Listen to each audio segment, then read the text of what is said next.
Each candidate will be asked the same questions and will have 90 seconds to respond.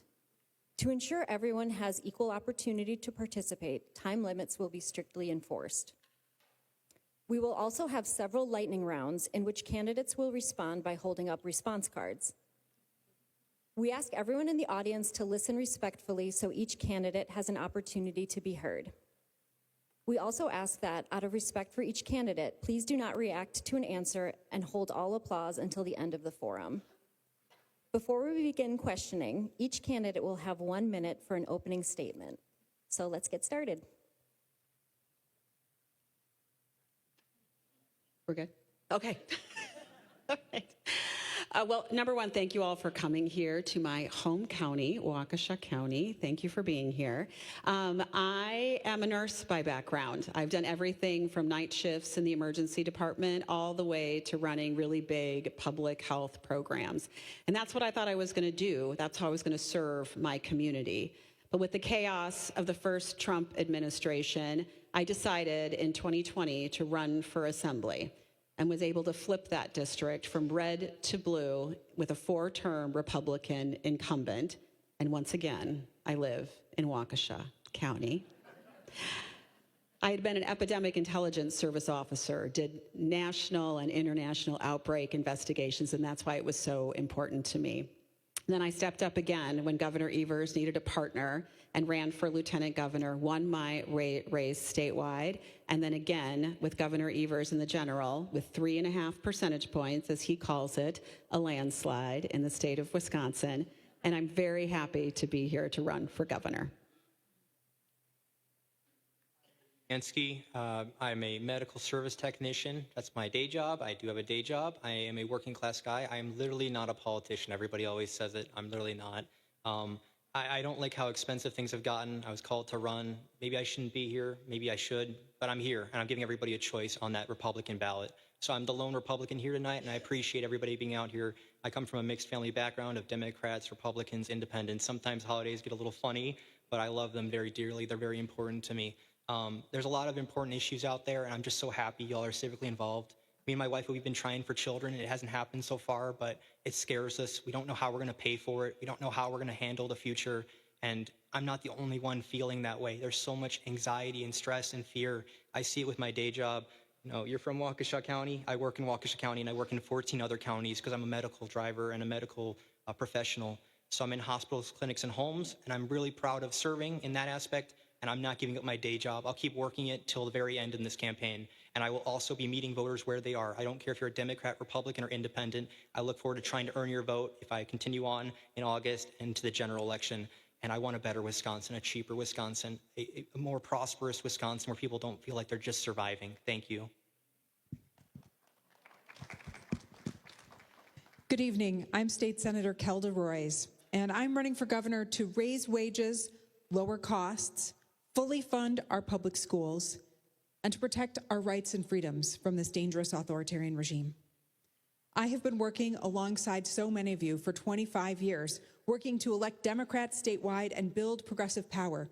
And critically, I have been a leader on the issue of criminal justice reform and ending mass incarceration for my entire career. I'm the only lawyer on this stage, and I am passionately committed to being serious on public safety. We deserve a governor who will use the power of this office to make Wisconsin safer, more just, and more free. That's the work that I've been engaged in, and I'm looking forward to having a really in-depth conversation with all of you. I know that Wisconsin can be a place where every single person, no matter who you are or where you're from, has the opportunity to thrive, and 2027 is going to be our chance to make that a reality together. Okay, first question. Wisconsin prisons are overcrowded, and many people with mental illness, substance use disorders, and reentry challenges continue to cycle through the criminal justice system. There are many also aging and elderly prisoners. As governor, what would be the single most important change you would make to reduce incarceration while improving public safety? Andy, we're going to start with you. All right, starting off with, I see this daily in my life already with people who are maybe substance abusers or have had that instance happen. I will say this right now, my personal belief is that some of the people in our prisons, we can have a pathway for them to leave our prisons. But when they leave, they need to be able to get the help they need. Me and my wife, we have our own history, and everybody has a history. But sometimes it feels like when you seek out help, it's just kind of like you go to therapy or whatever you're doing, and then they're just kind of stringing you along for a paycheck, or they're not really helping you to advance. I think we really have to kind of overhaul the whole system. A long time ago, I talked at a homelessness and housing summit with people like Missy Hughes, who's not here tonight, and others. I stated how I think, frankly speaking, not even just people getting out of our prison systems, but many of our homeless are very much drug addicted, are on opioids or on alcohol. It's very dangerous, very concerning. I would personally support the idea of building in Madison a location where the best professionals we have in Wisconsin gather, and those who want help can get that help, whether they're leaving the prison system, whether they are on the streets and they're just looking for hope, looking for an answer. In that regard, I take mental health very seriously. I've been in the room with people who've had heart attacks. You don't have a lot of time, and I've been in rooms with people who are just mentally at their wits' end. Just this weekend, I was with a family who their mom was going to pass away in a few days, and it had to be a very quick process. The EMTs were waiting. We had to work through it, and we did it. So absolutely, mental health matters, and we need to change that in Wisconsin. Many people aren't doing well. Thank you. Governors have the power to grant pardons, commutations, and clemency. How would you use those powers, and what standards would guide your decisions? Okay, I was going to start at it. I don't think justice should be blind, and I'm not blind either. So whether it's Republicans, Democrats, those who are very rich and wealthy, should not get favoritism and getting any sort of, quick access to being let out.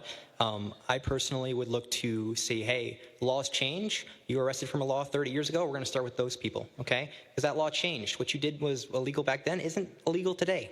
Society's changed, and they should have a chance. I would seek to empower our advisory boards and our systems to make it yearly instead of years or whatever that process may be. I want it to be a renewal kind of process where you are going there, they're able to make their case, they're able to say, this board says yes, this board says yes, this board says yes, and when they get out, at the end of the day, I want them to have all the resources possible. When people come here into this country and they have nothing, maybe they don't speak the language, and they're just kind of dropped off, they're scared. They don't have housing. It makes it a very dangerous situation. Sometimes that might lead to something that could be permanent and could end up in a situation like a prison or worse, and I don't want that. And just like letting people out when they don't really have anything, it can be a dangerous situation. So we need to recognize that multiple advisory boards should be there. We need to make sure that the people who are getting better do get better, are medicated, are where they need to be, can get back into society, get a job, be a part of us, join us again, right? But we'll start with the people who, their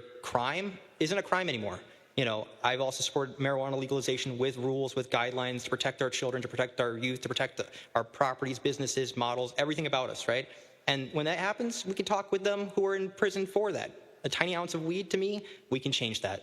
All right, time for the first lightning round. First question. Got your paddles, everybody? Yeah.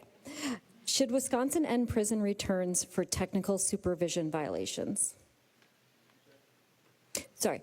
Should Wisconsin end prison returns for technical supervision violations? Okay. Next question. Should Wisconsin prohibit solitary confinement beyond 15 consecutive days? Sure. Should Wisconsin prohibit solitary confinement beyond 15 consecutive days? Okay. Next. Should people at an overdose emergency be protected from arrest or prosecution for drug possession when they call 911 or provide aid? All right. Should Wisconsin invest more in diversion programs that keep people out of jail and prison?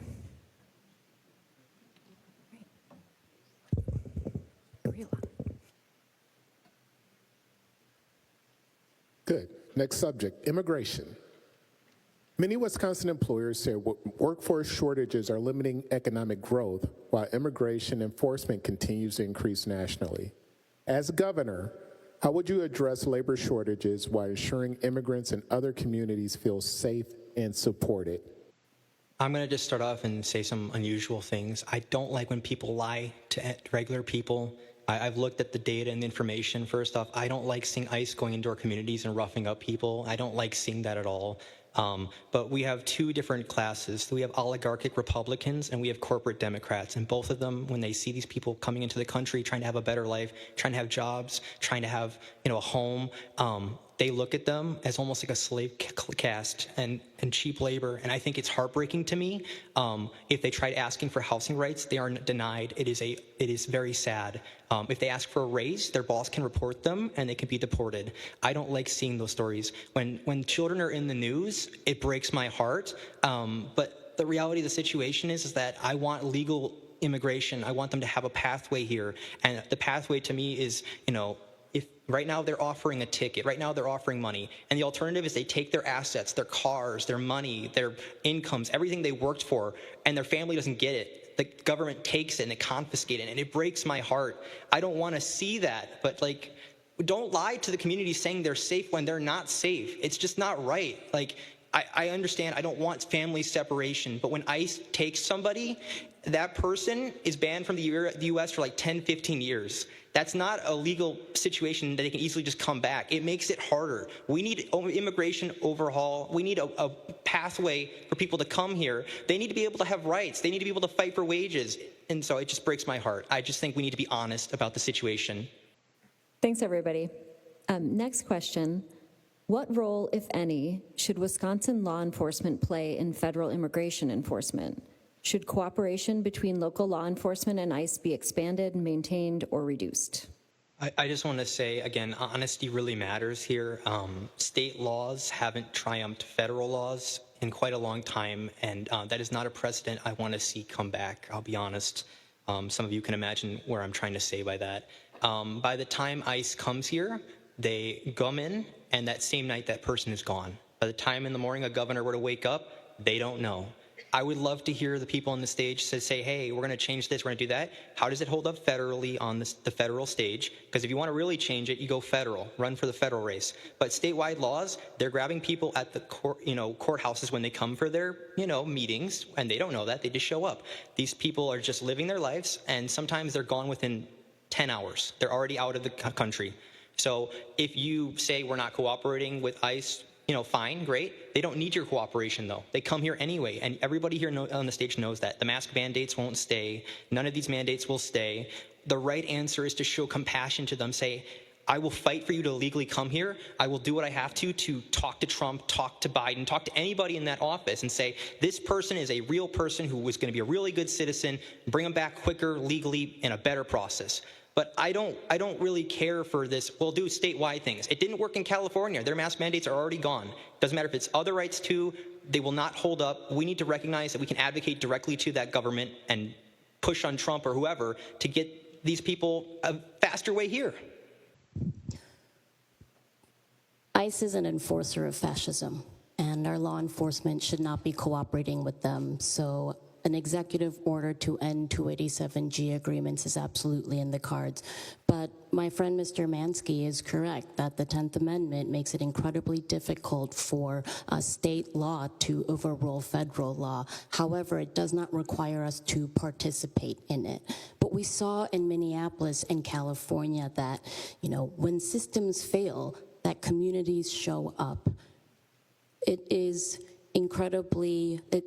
The participation of ICE with local law enforcement and what is happening right now in so many communities, and there are still insurgencies, and it is still happening in Wisconsin as well, that building community safety matters. Having those mutual aid networks matter. That when you are building strategy with folks in your communities around ensuring that there are neighborhood patrols, these are the things that people are forced to do, especially because it is difficult to enact legislation. So I think it's imperative that the state actually help fund these initiatives, that we are funding local immigrant justice organizations and those who are providing basic needs and ensuring that immigrant communities are able to get to work, that there's childcare, there's car seats for folks, that we are, there's mechanics that help them make sure that their car's fixed so they can get to work and live their lives. It is time that government actually get into helping to build community safety when the systems around us are failing.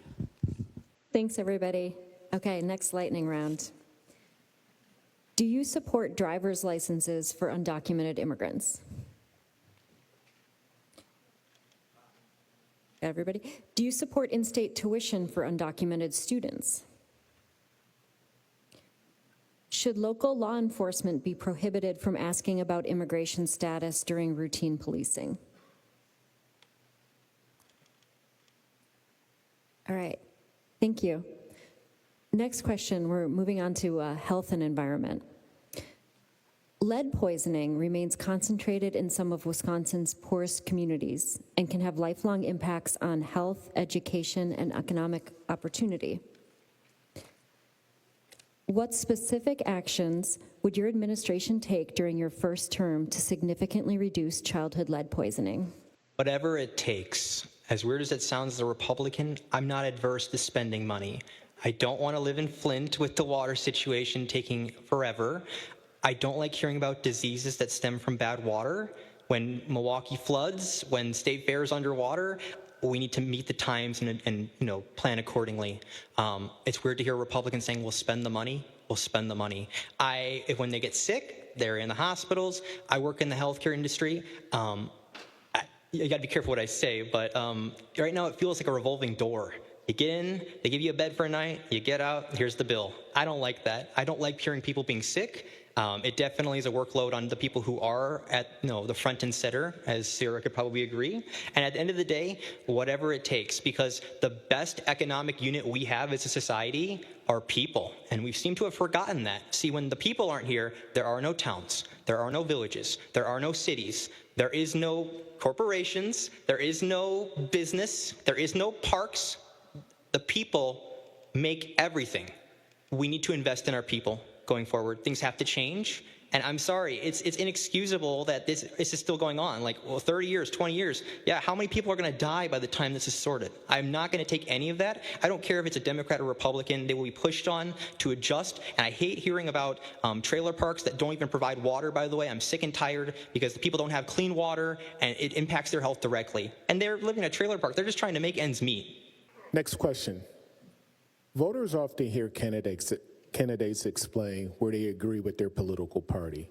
Tell us one issue in which you disagree with your party's leadership or traditional position and explain why. When it comes to national Republican Party politics, they don't like me too much. I'm an enigma, I guess. I think the government should invest, actually use the money and invest to better the people. I support a high-speed bullet train from Milwaukee to Green Bay if the money will allow it. Why not? Let's look into it, right? I support marijuana legalization with common sense laws. We have a good framework and various elements. Ask me after if you want to know more about that. I think the biggest one, obviously talked about ICE, if you will, a different perspective. But my view on abortion's a little bit different. Now, I grew up religious. I don't force it on anybody one way or another. I think that it's okay to choose if you're going to be that way or not, and I let people do that. But my view is that I think the Republican Party gets very much dogged down on where am I going to stand, where am I going to be, right? But you're missing the point here. When women have to have 3 jobs, they don't get to have that child be with them at home. They have to put the child in childcare, which means high cost of childcare, which means less, family function. When I talk to women who are pregnant, it scares them so much because they can't afford housing. They can't afford to have the children they want to have if they do. The jobs aren't there. The good paying jobs are long gone for a lot of us younger folks, right? We're not even on the right, diagram, if you will. When they don't have, maybe they can have housing, they can have jobs, they can find that person, they can have stable relationships. A lot of people, young people today, have 0 to 1 friends. It's very sad. The conditions need to change. We need to talk about the conditions. People choose life if they have hope, if they have optimism, if they feel good about it. But don't give me this nonsense about how, you just suffer, just have no housing, have this, have that. I see you, I'm sorry. But I'm just a little bit different in that regard. It's called economic life. Final lightning round. Get your paddles ready. All right. Hang in there, people. Okay. First question. Should local governments have the final say on whether data centers are built in their communities?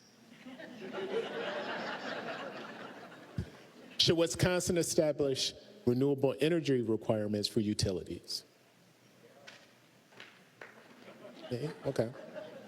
Should Wisconsin invest additional state funds in statewide electric vehicle charging networks?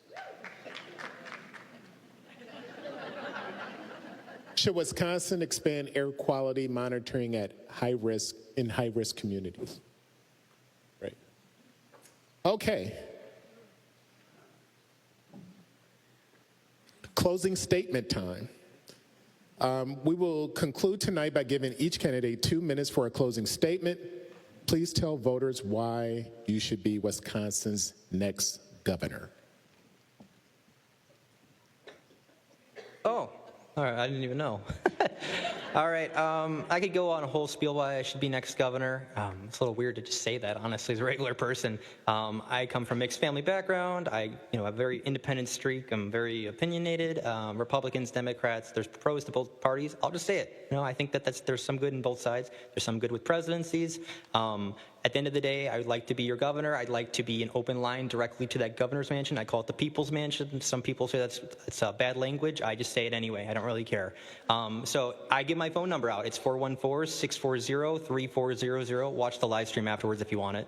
My email is my last name, Manske, Andy23@gmail.com. And I get all sorts of emails. I get signed up for weird things now. I'm sacrificing it all because I actually care about my community. I want a good environment. I want a better future. I want to get things done. I'm tired of gridlock. If I were to be elected governor, it doesn't matter which side. I'll be honest, if you're in the Assembly or the State Senate, I would bully you and force things to get done. You will never go home until you get something done. I'm sorry, I don't like the fact that you guys never get anything done. It really bothers me. There's a lot of work that needs to be done. If we can get life more affordable, cheaper, better, that's the vision, right? I believe in almost like a utopia where you get rid of this tax and then you pull a lever here and then get rid of that tax and then people are moving in and students are coming here and they're excited and we're investing. We have good pipes and clean pipes or whatever. I don't know what you call it. I want a better future. I just want people to come here. Wisconsin is the best state. And I want it to be where everybody's coming, not just California, New York, Texas. They can come on back because we will be the best state and we will continue to be the best state and we will go further. So the last thing, before I know you're going to be timing me pretty soon here, I will say this. I don't want anybody on this stage to leave until everybody else is left. Stay here. Answer questions. I'll answer any question. I don't know if you're a Republican, Democrat, Independent, Moderate, Socialist. I don't care who you are. Ask questions. Get answers. This is the first time the governor's mansion's been open in about, 15 years? It's been a while. What are you going to do for us? I'm a voter too. Whether I win or lose, I'm a voter too. You got to get everybody on board. Okay? You can't just represent Milwaukee or a little area of Madison. I'll stop. Stay and answer questions.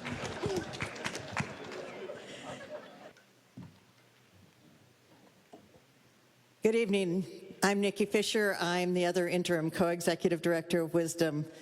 You've been a wonderful audience, and I won't take much more of your time except to say some thank yous here. So the first thank you is to this wonderful group of candidates.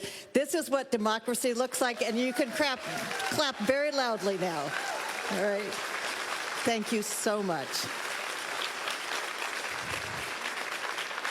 Secondly, I want to thank our wonderful moderators, James and Mary, for their excellent good work. And I want to thank our timekeepers, Reverend Boyle Roloff and Hannah Freeman. They had the hardest job here tonight, and they did a great job on it. I also want to give a shout out to the Wisdom staff, particularly Amanda Alley, Mark Rice, and Connor Williams, who had a lot to do with managing and doing this work here tonight. And I want to thank our event partners, the League of Women Voters, the Poor People's Campaign, the Good Samaritan Project, and the great staff of Waukesha County Technical College. This is a wonderful venue. We thank you so much for the food, for the great AV work, and everything else that you're doing. Finally, I want to thank all of you for joining us. You've been a respectful and attentive audience, and I hope you heard something new today or something that made you think differently about different candidates. And I hope you'll take this information and you will encourage everyone in your family, your friends, your neighbors to participate in democracy in the way that you have participated in it. We really appreciate you. We appreciate our freedoms and our democracies and the way that our election system is supposed to work. To those in this room, safe travels home. To those of you who are listening to us online, have a good night.